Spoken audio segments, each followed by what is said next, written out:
It's Monday, December 9th, 2019, and this is your Daily Detroit. From the North End neighborhood of the Motor City, I'm Jer Stays.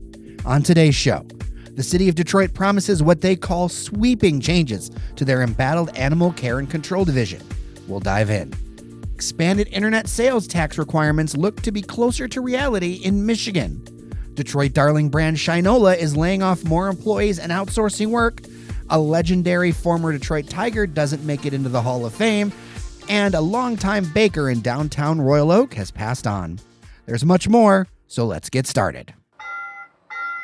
The city of Detroit announced changes Monday, including spending more money and hiring more people to support the often criticized Detroit Animal Care and Control Unit. There have been a lot of issues over the years due to a lack of funding and a leadership revolving door. Let's run the changes down. The care and control functions are going to be separated under different departments. Animal care will stay under the Detroit Health Department, while control will move to the General Services Department. And a team of 7 animal control inspectors will be hired and assigned on a per-council district basis. For reference, Detroit's council districts are larger than many suburban cities in population and land area. Control services will be open more often, expanding to 12 hours a day, 7 days a week. There's also a new hotline, 313-922-DOGS, to answer complaints and questions. And on top of all of this, a marketing campaign is coming to raise awareness about dog owner responsibility, licensing, and options. On the care side, 7 new technicians will be hired to bring that number to 20. 2 part-time vets will be added, with 1 eventually becoming full-time. Now, let's get to improvements to the actual shelter building. $3 million will be spent to allow a capacity expansion from 150 to 250 dogs. A 9,000 square foot building will be added for the call center, surgery rooms, and other customer service functions. The expansion on the Chrysler Service Drive, just north of Grand Boulevard, is expected to be completed by the fall of 2020. Detroit's darling watch and luxury brand seems to be facing some headwinds. As we've previously reported, Shinola has been wrestling with its expansions outside of watches, and now word comes from Fox 2 that they're doing Detroit-based layoffs. This is on top of the 30 we first reported over the summer. Shinola has laid off 9 employees, and they will now outsource leather design and product development. The watch straps will still be made in-house, but if you didn't know, Shinola also makes a variety of luxury goods from purses to extension cords. The leather-producing equipment Shinola will no longer use will be donated to Pingree, an employee-owned company that helps veterans get jobs. We profiled them in the past, and we'll link to that feature in the show notes where we actually visited their factory just blocks away from Shinola's headquarters. I'll add a few cents here. The goal of hiring and doing things in America is a really good one. But Americans are conditioned to pay what they pay, and there are many, many stories I'm hearing of business owners and different folks I'm talking to saying that consumers just aren't ready to pay or aren't able to pay the added cost of making things in America. There's a lot of infrastructure that simply does not exist in our country anymore, and if we're honest, a lot of it in other countries was built by government support and subsidy. Shinola's been well-funded and in a market that should be willing to pay. They should have the best shot at doing this, and even they're seeing issues. I think we're going to have to wrestle with a fundamental question with labor and all the other costs to make things in America that are frankly so much higher than overseas. And that question that we're going to have to wrestle with is, are we willing to buy less stuff, less often, at a higher price? And I don't know if that's the American way. We on the whole like cheap stuff, and sometimes, if we're being very real, can only afford the inexpensive things. Because that fundamental culture shift and market demand is the only way we're actually moving more manufacturing back to America. Because people are going to buy what they want or need to buy. And it's really regardless of what any politician of any party will tell you.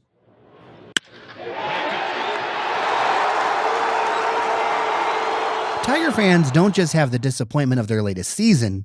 Here's another. Lou Whitaker, a fan favorite and World Series winner with the Tigers, got just 6 of 12 votes needed to make it into the Baseball Hall of Fame in Cooperstown. Whitaker has been up a couple times before without success. Although, with the number of votes he received, he's eligible again when the committee meets in 2022. The reaction on Tiger Town Twitter was strong and swift. In a reply to a tweet saying Whitaker was in the Hall of Very Good, not an all-time great, Emily Walden, a writer for The Athletic, said simply, and I quote, "Okay, boomer." Others said Sweet Lou was screwed, and Jim from the Sports Gym Show said Whitaker would have been a first ballot Hall of Famer if he had played in LA or New York. If you'll indulge my baseball nerdery for less than 20 seconds, here's something I found interesting. At BaseballJeff1 shared that the stats related to wins above replacement or WAR, that's a measure of value to the team, and his on-base plus slugging or OPS, well, Baseball Jeff here said that Lou Whitaker had a 75.1 WAR and a 117 OPS. Now, Derek Jeter, which lots of people know obviously, New York Yankee, who we're all pretty sure will get in on the first try, well, he's got a 72.4 WAR and a 115 OPS. There is, however, one positive piece of news for us Metro Detroiters. The 16-member Modern Era Committee did vote in 70-year-old Southfield native Ted Simmons, making him the fifth Michigander in the Hall. He was a catcher with 248 home runs and 1,389 RBIs. Across 21 seasons, the 8-time All-Star played for the St. Louis Cardinals, Milwaukee Brewers, and Atlanta Braves. Got word in my inbox earlier today from Olympia Development, and they're saying the Boston Consulting Group is moving their office from Troy to Detroit. It'll be on Woodward Avenue in a new building being constructed on the site of a surface parking lot between Little Caesars Arena and the new Mike Ilitch School of Business at Sproat Street. This is all part of the District Detroit development. They're going to occupy 30,000 square feet of the $70 million building. They'll share the building with the Detroit Medical Center. That's all on track to open in the spring of 2021. And while we're talking District Detroit, I'll also mention something that slipped through Friday as we were in Get Nerdy About a Report mode. It was announced that the Women's City Club building on Park Avenue will get redeveloped at an estimated cost of $25 million. Townies that have been downtown a while know that that's right across the street from where Bucharest Grill used to be. What's going into the 1924 structure? Apparently, 10,000 square feet of retail and nearly 50,000 square feet of co-working from a Swiss company called Spaces. To be clear, the Women's City Club is different than the Leland City Club you'll find in the basement of the nearby Leland Hotel. That is very, very different vibe. And yes, of course, it's been a while, but I've been.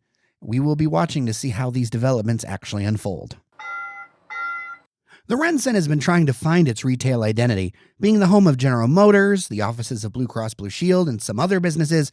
But that in-house crowd is mostly folks who come to the city and then head back home right after work. To serve that, Beyond Juice is opening in early 2020 in the big food court they're calling The Cafe, and that was all recently remodeled. Beyond Juice is a 12-store chain that does smoothies, salads, and all that kind of healthy stuff. They're doing a lot in the greater downtown area, and they have 2 more places opening up in Midtown and in New Center very soon. All right, let's head out of the city. The first piece of news I'm including, just because I think it's important to highlight when elections are close, as your vote does very much matter. The Oakland Times that you'll find at oaklandcounty115.com says that Madison Heights elected Kim Clark to city council by just 3 votes. This was confirmed after a recount. There were 5 candidates vying for 3 seats back in November.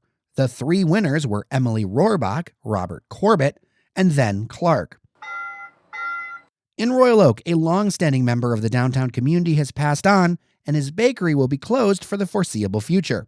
Richard Hermann, the proprietor of Hermann's Bakery on Main Street, died this morning. There's no word as of this recording of the cause. Judging from research, he was 79 years old.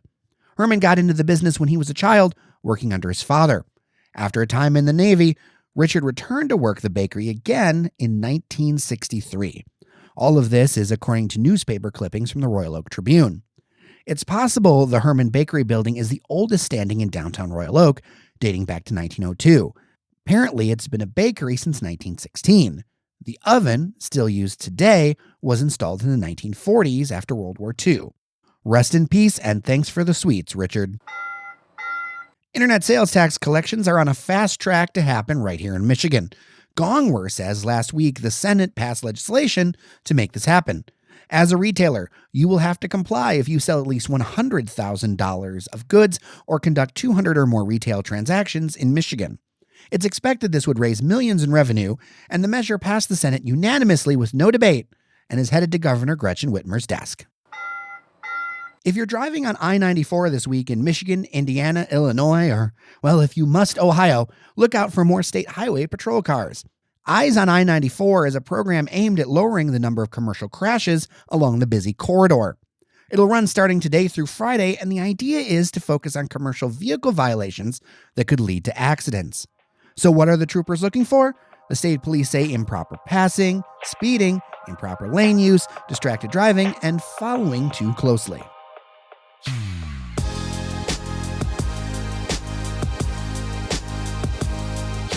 All right, before we let you go, here's a little inside media baseball. Congrats to Cynthia Canty of Michigan Radio Stateside on her retirement now, and it's coming very soon. The Ann Arbor-based station has announced a new host for the show. That's how soon it's coming. April Baer will start in early January of 2020. She is a public radio veteran who most recently worked in Oregon. But I wanted to give one more hat tip to Cynthia Canty. She's one of our region's greats, and I think everybody who works around this stuff looks up to her. We were honored to have her stop by the studio earlier this year and talk about her experiences, and I will link to that conversation in the show notes. A quick word as a reminder, in order for media to stay independent, we can't completely rely on advertisers.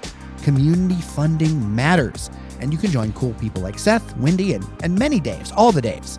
You can join them and become a patron, become a member at patreon.com/dailydetroit. And thank you. I'm Jer Stays. Lou Whitaker got robbed, and I'll see you around Detroit.